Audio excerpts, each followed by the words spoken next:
There comes a point when you wake up and realize you've been living soft. Your mind has been trained by comfort, your heart dulled by endless distractions, your body numbed by indulgence. You look around and see yourself surrounded by everything, yet feeling nothing. That's the moment when truth whispers, "You've become weak." And in that silence, when no one is watching, you know it's time to rebuild. You know it's time to face the one enemy that has quietly ruled you all along: yourself. Weakness doesn't announce itself. It creeps in slowly. It wears the mask of convenience, of safety, of pleasure. It tells you to rest when you should rise, to speak when you should listen, to give up when you should fight. And one day you realize it's been feeding on your soul, piece by piece, until the reflection staring back at you barely resembles the person you once wanted to become. But Stoicism, this ancient, brutal truth of the mind, teaches us to burn that weakness in silence, not by running from it, but by facing it, by dissecting it, by breaking it apart until nothing of it remains. Marcus Aurelius once wrote, "Waste no more time arguing about what a good man should be. Be one." Those words cut deep because they demand something most people fear: action. Stoicism doesn't care about your excuses, your past, or your feelings. It only cares about your control, your discipline, your reason. It teaches us that no matter how much pain or chaos surrounds us, we still own the final decision, how we respond. And in that space, between impulse and action, weakness dies. Epictetus, once a slave, became one of the greatest Stoic teachers not because life spared him pain, but because he refused to be defined by it. He said, "We suffer not from the things themselves, but from our judgment about them." Imagine that. Every fear, every insecurity, every failure. Nothing has power over us unless we grant it. The storm outside can rage endlessly, but the Stoic's strength lies in his ability to stand unmoved, calm, rational, prepared. That is not coldness. That is mastery. To rebuild yourself through Stoicism is to strip yourself bare, to stand without excuses, to admit how easily you've been swayed by the opinions of others, by the craving for ease, by the addiction to validation. It means killing the weaker version of yourself, not with hatred, but with understanding. The Stoics believed in amor fati, love of fate. Whatever happens, love it. Not because it's easy, but because it is yours. Every failure, every rejection, every loss, it was designed to forge you. Discipline begins when you stop fighting reality and start mastering your reaction to it. We've been raised to believe that emotions define us. Stoicism reminds us that emotions test us. Anger, fear, jealousy. These are not enemies to destroy, but fires to tame. Seneca said, "He who conquers himself is the mightiest warrior." The modern world glorifies indulgence, but the Stoic glorifies restraint. When everyone else screams, he remains silent. When others break, he breathes. When the world burns, he stands still, because his fortress is within. The path of discipline isn't glamorous. It's lonely. It's silent. You'll face mornings where the weight of your own weakness feels unbearable. You'll want to quit. You'll want to hide behind distraction, behind noise, behind comfort. But that's where the Stoic lives, in the quiet suffering that no one sees. Every day you rise against yourself is a victory greater than any applause, greater than any recognition. Because discipline is not built in public. It's carved in the unseen hours when no one is watching. Think of Marcus Aurelius writing his meditations in the midst of war, surrounded by chaos, yet speaking to himself with calm. Think of Epictetus, crippled by a master, still teaching others how to be free. Think of Seneca, forced to take his own life by the emperor he once guided, dying with composure, accepting fate with grace. That is Stoic strength, unshaken, unbent, untouched by the cruelty of life. They didn't live easy lives. They lived prepared ones. Weakness fades the moment you accept that pain is not your enemy.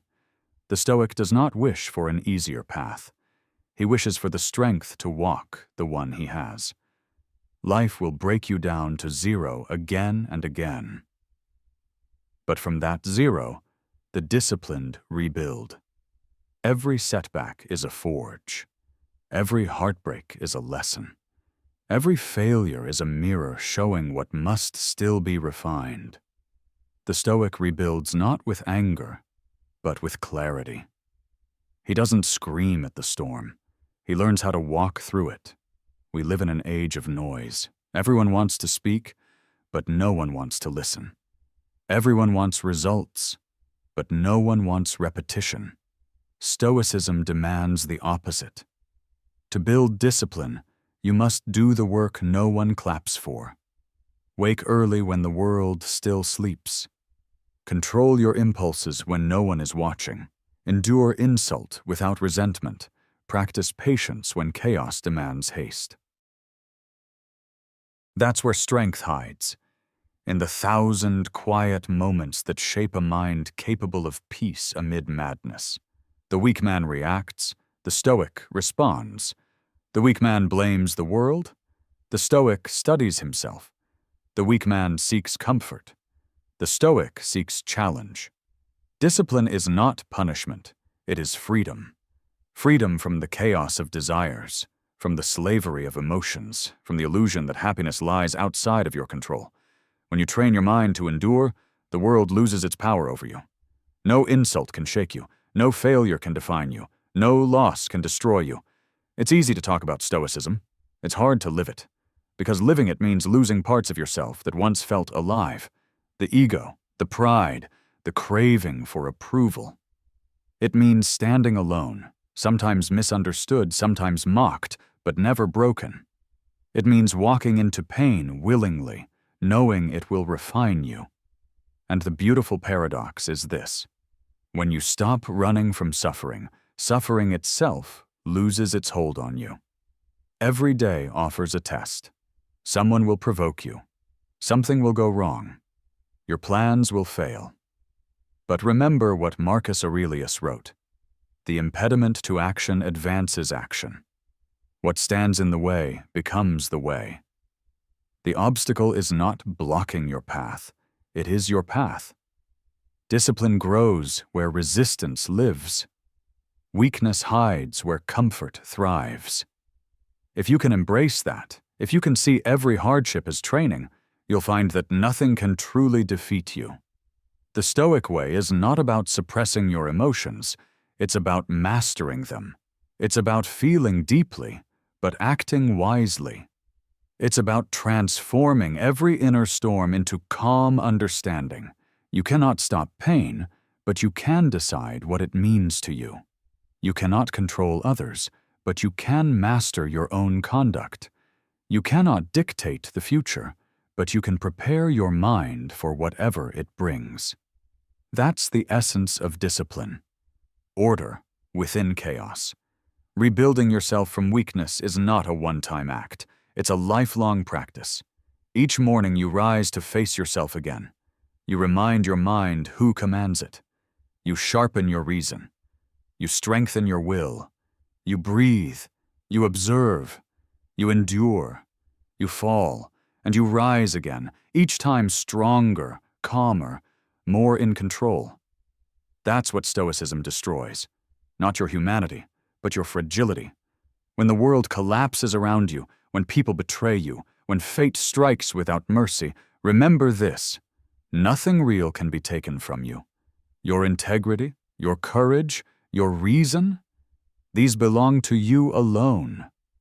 They are the foundation on which you rebuild every time the world tries to tear you down.